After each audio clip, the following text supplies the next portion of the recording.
Vienna, Austria, kasama ko ang aking partner sa Bangag-Bangag. Sorry, Hello, Rocky. partner! Nako, usaping bangag na naman tayo ngayong araw at mukhang nasobrahan ng singhot at kung ano-ano ang sinasabi sa buong daigdig ng most famous bangag of the Philippines. And of course, may bago na siyang may bago na siyang ngayon, brand. 'Di ba? Father of fake news. Father of fake news. Kaya naman fake news yung kanyang tagasalita, kasi nga, yung kanyang principal, fake news purveyor din, no? So, syempre, pareho silang gumugulong-gulong sa fake news. Well, Teka, simulan natin, partner. Baka naman sabihin nila tayo ay kritiko lang, kaya sinasabi natin fake news itong Marcos Bangag, no? Ano ba talaga ang sinabi niya tungkol kay Zaldico? Sige nga, partner, ipakita mo sa buong mundo anong sinabi niya. Teka, bago ko ipakita yan, di mo ba napapansin yung hair ko? Sige na nga, sabi ko naman, ako, hindi mo rin napapansin ang hair ko. Akala mo, ikaw lang may hair.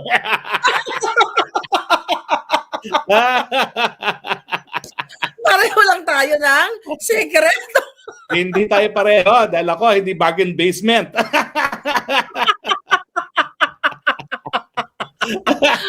Ikaw, akala mo, hindi ko alam, bumili ka ng 30.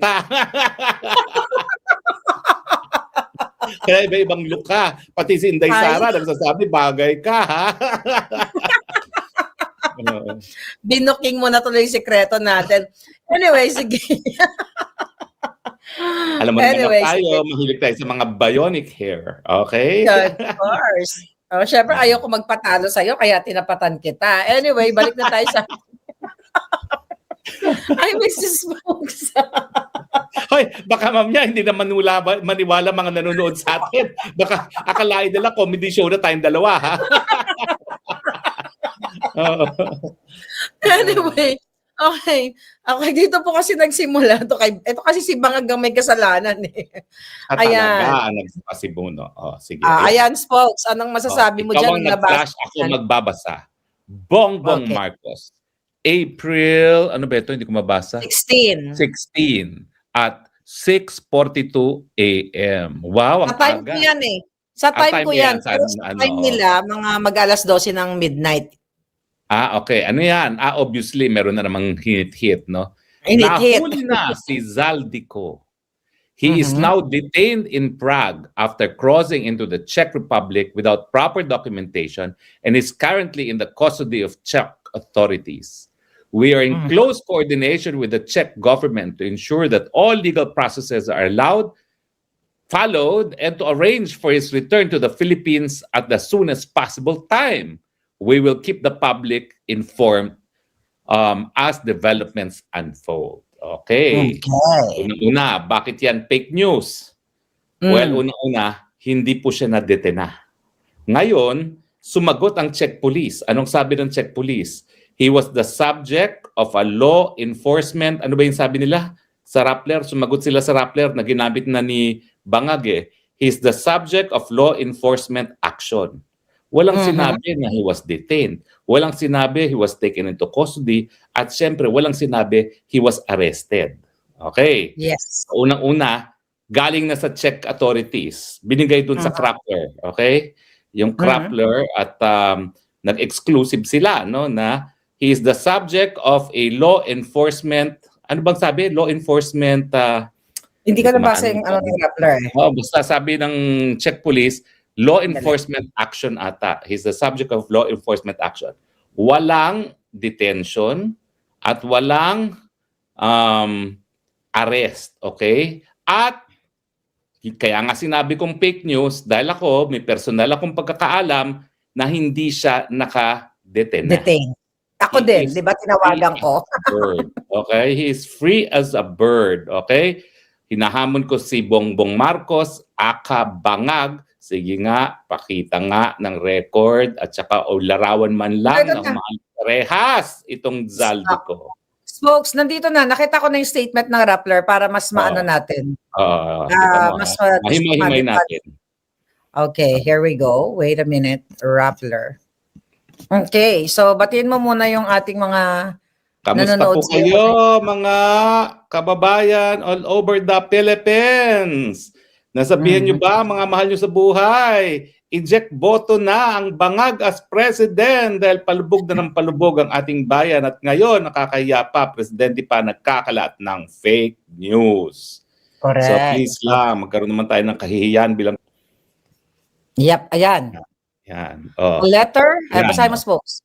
A letter sent by Czech police to Rappler confirms their language that a person named Elizaldico was the subject of law enforcement action. O, tama ako, in the country. While they did not use the word arrest or detention, they called it an intervention. O di ba? Walang custody, walang detention, walang arrest. Full stop. Ano ibig sabihin yan? Alam mo, kasi may personal experience ko dito sa Europe.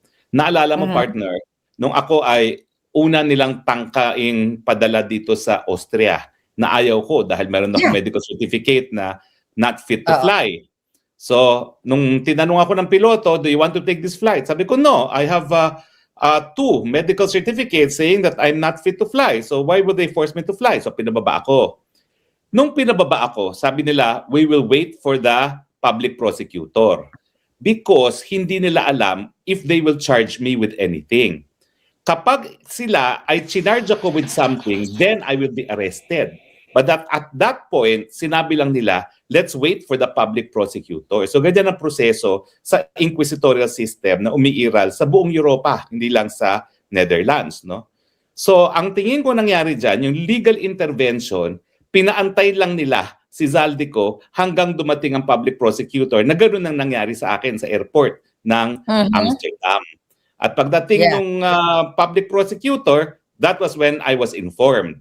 The immigration wants to charge you with blah, blah, blah violation of immigration laws. No? What do you say? Sabi ko, how could I have violated the immigration laws when I voluntarily took my seat in the plane, but I also answered truthfully a question asked of me from the pilot. Do I want to take the flight? I said no. Because I have medical certificates saying I'm unfit to fly. And because of that, sabi ng prosecutor, okay, he may go, you will not be charged with anything. So, yung intervention na yun, it's as simple as that. Paantayin ka lang kasi nga ang inquisitorial system, yung piskal, kinakailangan, ura-urada, haharap at titignan kung may kaso. At right there and then, kung may kaso, tsaka sila magsasampa ng reklamo sa'yo at dun ka pala aarestuhin. Pero meanwhile, I was not in custody. I was requested to wait for the public prosecutor na I'm sure ganyan ang nangyari kay Zaldico. Dahil siya ay being charged, di umano, sabi rin ni Bangag, ng illegal entry without proper documentation. No? So, hindi siya detained, hindi siya under custody. He was, tama siguro yun, no? Law enforcement intervention kasi nga, he was asked to wait for the public prosecutor. Yan ang nangyari sa akin. But wala akong record of arrest, wala akong record of having been detained, wala akong record of having been in custody. Kaya nung tayong dalawa ay nagtatanong sa kapulisan, wala talagang record na merong na-arrestong Elizaldico. Yes. So second paragraph, Spokes. Paliwanag natin sa ating mga kababayan. That is noteworthy because it constitutes independent confirmation from Czech authorities that official police action involving Ko took place, even as exact legal nature of that action has not yet been specified. Kalokohan na yan. Opinion na yan ng Rappler. Kasi hindi sinabing arestado, hindi sinabing in custody, hindi sinabing na-detain, conclusion na lang yan ng Rappler. Dahil nga ang Rappler, alam mo naman yan, hindi ko alam kung bakit ngayon talagang kasabwat nila itong mga Bangag, di ba? Okay. Tignan mo yung last na paragraph. Basahin mo. It comes amid efforts by some personalities and bloggers to completely dismiss without proof the president's announcement that Ko had been arrested. Ano ba bang proof ang gusto niyo? Kayo na nga kumuha ng konfirmasyon na hindi inaresto, hindi na-detene. Ano pang proof ang gusto ninyo? Pangalangan niyo na ako at ikaw. Pangalangan niyo si Aring Roque, si Maharlika. O di ba? Kami ang nagsabi ng totoo at ang fake news ang presidente dahil hindi sinabi ng kapulisan ng Austria na naaresto, na-detain o na-custody nila si Zaldico. Kasi kung na-aresto, na-detain at na-custody, edi sinabi na nila. Pero kasi yung ginawa sa aking proseso, kaya ako kampante na sinasabi kong fake news yan, Mhm. Yung time na nag-aantay kami sa police, antay lang yun. You're not in custody. Wala, you're not Yes. under arrest. Kaya hindi ka babasahan na kahit anong karapatan mo kasi yung Miranda rights naman nakabahagi yan ng human rights law, applicable yan worldwide, no? So kinakailangan basahan ka kung bakit ka nadedetene, no? Walang Mhm. ganun. Inantay lang ang public prosecutor para ang public prosecutor ayon sa reklamo ng immigration magde-decide kung sasampahan ng kaso o hindi. Correct. So ngayon, lumalabas talaga na alam naman natin dalawa na the moment na in-announce yan ni Bangag, ako'y nagtatatawag na. Correct. Ko na lahat. Alam mo, Mhm. itong Krappler, too late the hero eh. Ba't kasi hindi sila tumawag sa mga pulis kaagad, no? Nag-antay pa sila at that time, no? At saka ayan, sumagot na nga yung pulis, binabaluktod pa sinasabi ng pulis. Pwede ba yun?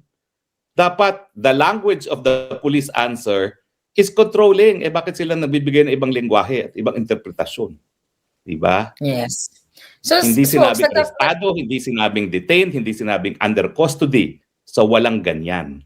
wala.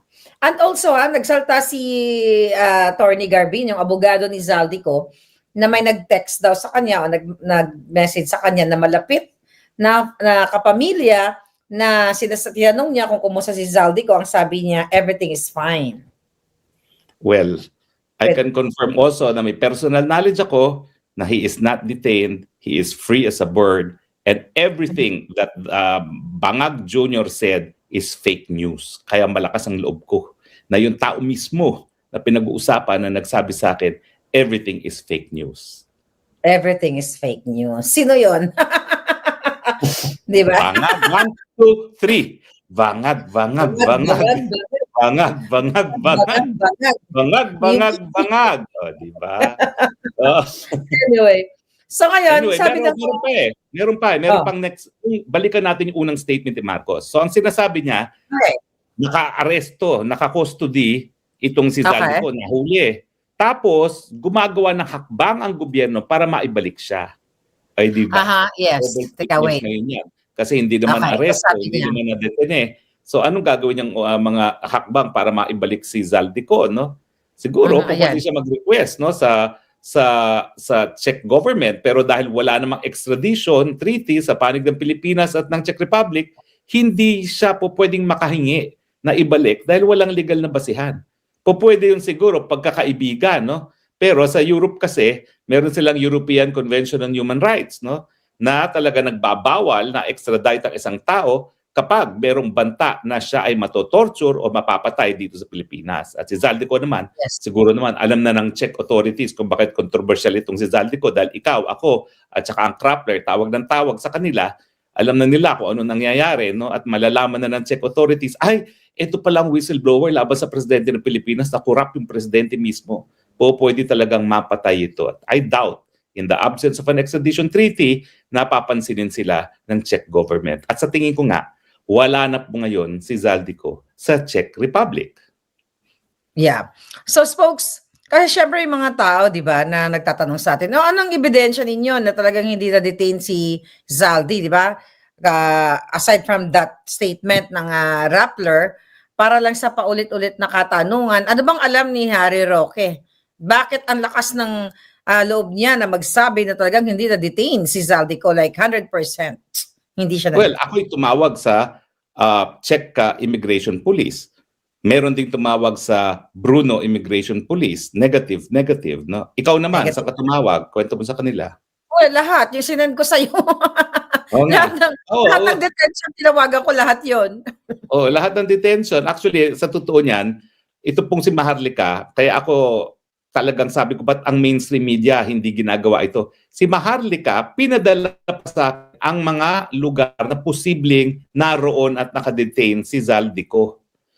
In fact, ito ewan ko kung makikita ito yung text ni Maharlika. Krappler, ikaw dapat naalaman mo nito ahead of time at tinignan mo na. Wala naman kayong ganitong tinignan. Si Maharlika lang ang nagbigay nito. At ako naman, binigay ko rin doon sa mga sa mga tao ni Zaldico, including Congressman Garbin. Ito yung mga lugar na pinadala mo Yeah. sa akin na posibleng naroroon si Zaldico. Dito sa mga pinadala mo sa akin, ilang lugar lang naman ito kasi yung iba hindi naman ano siya, hindi siya immigration detention immigration facilities. Tatlo lang yung blue na po pwede. Balkova, Bela Jegova, and Yan. Vijay Loti. Pero dahil sinasabi nga nila na galing sa Germany, ang pinakamalapit sa Germany ay dalawa lamang, Balkova and Bela Jezova. Okay. Yes. Oh, eh bakit So, hindi alam ito ng Krappler na magaling, na investigative daw sila, Maharlika pa ang as of June, as of 16th, pinadala mo na sa akin ito. Yeah. Okay. On the day na nag-announce si Bangag. Oo Tapos nga, on the folks, day. Oo. dahil nga pinick up kasi ng mainstream media yung mga post mo, vlog mo na hindi talaga na-aresto si Zaldico. So ngayon may ni-release na video tong si Bangag. Oh, ito Napanood na mo naman. Panakit butas, pahiya kasi. O sige, Ito. pakinggan natin kung anong sinabi niya. Ito siya. Ito na naman. Ito si Ngagva. Ngagva? Ano na naman kangagvahan ang sasabihin mo? Ito si Ngagva. Ako sa inyo ng magandang araw po sa inyong lahat. At magbibigay na ako sa inyo ng pahayag tungkol sa kalagayan ni Zaldico. Nananatili po siya sa kustodiya ng Czech Republic at isinasagawa natin ang lahat ng mga kinakailangang hakbang para sa kanyang pagbalik dito sa Pilipinas. Inutusan ko ang Department of Justice kasama ang Department of Foreign Affairs na pangunahan ang pakikipag-ugnayan sa mga otoridad ng Czech Republic upang matiyak na maayos at naayon sa proseso ang lahat ng kinakailangan. Magpapadala rin ng high-level coordination team upang tutukan ito. Ang ganitong mga proseso ay may sinusunod na mga legal na hakbang sa pagitan ng mga bansa. Kaya't nangangailangan na sapat na panahon upang maisagawa ng tama. We will bring Zaldico home and we will do so in accordance with the law. He will answer to the Filipino people. Maraming salamat.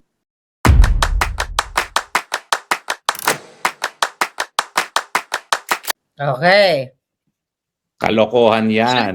Kasi as of, ito ha, tinitignan ko, I do not want to reveal too much confidentiality kasi merong attorney